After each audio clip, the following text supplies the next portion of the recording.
Hey, and welcome. This is the Ben Shapiro Show. We are going through the Mueller report in full detail this hour, just as we have been throughout the entire show.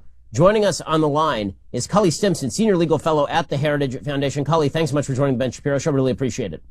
Thanks for having me. So why don't we start with this? There's a lot of focus today, not on the collusion portion of the Mueller report, but on the obstruction portion of the report. What exactly are the elements of the crime that we should be looking for in obstruction? Because it appears that the Mueller report concluded that the president was not exonerated of obstruction, but also he wasn't guilty of obstruction. So if we are to determine for ourselves what exactly the president did and whether it's obstruction, what should we be looking for here? Yeah, the main element, and you know this as a lawyer, is the intent of the person when they did what they allegedly did.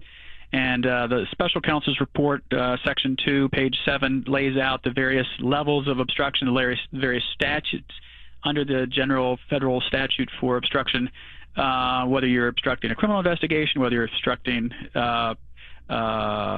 you name it. I mean, whether you're trying to influence somebody to lie, etc. And but really, the main element, and as a former prosecutor, I can tell you that's the one you really focus on, is the intent. Can you prove beyond a reasonable doubt that the person had the requisite mental thinking, the mens rea, to intentionally try to obstruct justice? And that's clearly why they were ambiguous in this section with respect to whether they could go forward as a criminal matter. So what level of mens rea is actually necessary? This seems confusing to me because the standard that is laid out in the Mueller report seems extraordinarily vague. Basically, it seems like they're suggesting that even President Trump's public statements calling Michael Cohen a rat, theoretically, could be obstruction of justice if he intended to promote the idea that Michael Cohen would be better off or would earn a pardon if he did not actually talk to the SDNY or to the Mueller investigation. This seems so broad. I mean, I've read it 3 separate times, and I still have a hard time coming up with exactly what they are suggesting is the level of necessary intent to convict somebody of obstruction of justice. Yeah, so aside from the black letter law, I think my general reading here is that it's the cumulative impact of the 10 various activities that broadly the president engaged in after the investigation started, where he assuaged, attempted to have people back off, attempted to have McGahn do this, attempted to talk to Sessions to have him unrecused. It's the cumulative effect of all that could be read on one hand to amount to an obstruction of justice effort on the president's part. I think if you read each one of the individual buckets of acts he did, I think you'd have a hard time getting to obstruction. Of course, Barr's put an end to this. The real question is political now, and that's whether or not the House and then ultimately the Senate will take this up as a political matter for purposes of impeachment. So if you've had a chance to read the report, and you've read the charges that are brought against the president on the obstruction case and how the report is written, it seems to me like the Mueller report, at least the second half of it, is largely written to toss this into Congress's court, to say, listen, we have evidence both ways, we don't want to make a call, but if you choose to pursue impeachment, then there may be grounds for that. There's a lot of language suggesting that sort of thing. Is that how you read the report as well?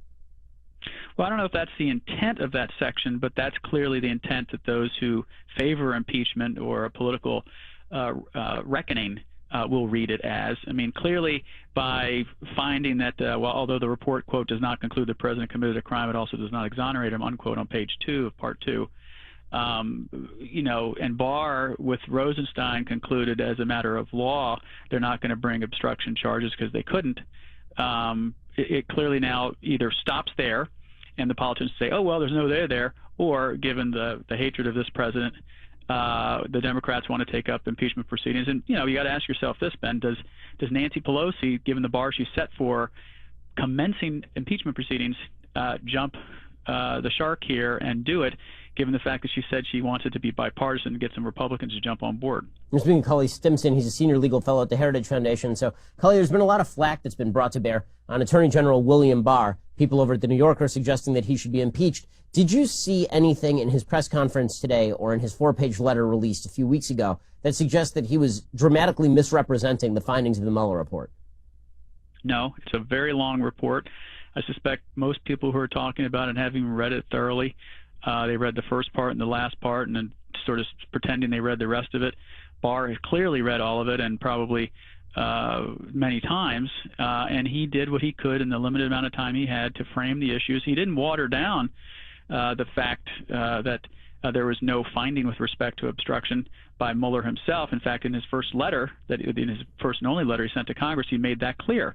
So I don't think there's much that Barr could have said short of, I think you guys should take up impeachment proceedings because he's a guilty as hell, would make the Democrats happy.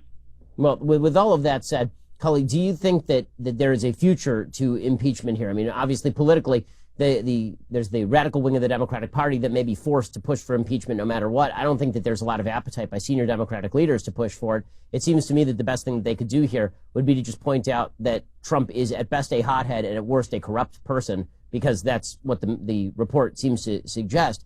Which direction do you think Democrats move from here? It's hard to say, because my guess is, Ben, that they're going to poll this very quietly to figure out what their constituents really want, because as a political matter, maybe it's better to not commence impeachment proceedings, act like they're prudent, keep stirring the pot, and keep beating them up for the next 2 years over each and every little tidbit in the part 2, the obstruction part of the Mueller report, rather than have to do the heavier lifting of commencing impeachment proceedings, knowing that it's not going to go very far in the Senate. Okay, so it's also worth noting here that this original investigation was launched on the basis of supposed Trump-Russia collusion. The report finds very little in the way of that. There's really not a lot new in the first half of the report. Was there anything that stuck out to you in the report that you found particularly surprising or shocking?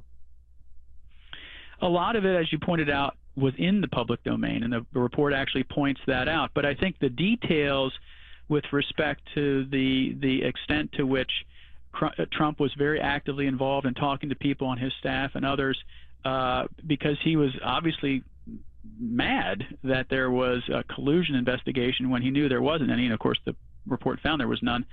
I think that will surprise people, even the staunchest supporters of the president, because they're like, well, he was, understandably really mad, but he was doing all this stuff that a lot of people would have done, but he was the president when he did it. Yeah, well, thanks so much for joining us. Cully Stimson, Senior Legal Fellow at the Heritage Foundation. Thanks for shedding some light on this. Really appreciate your time. Happy to join you.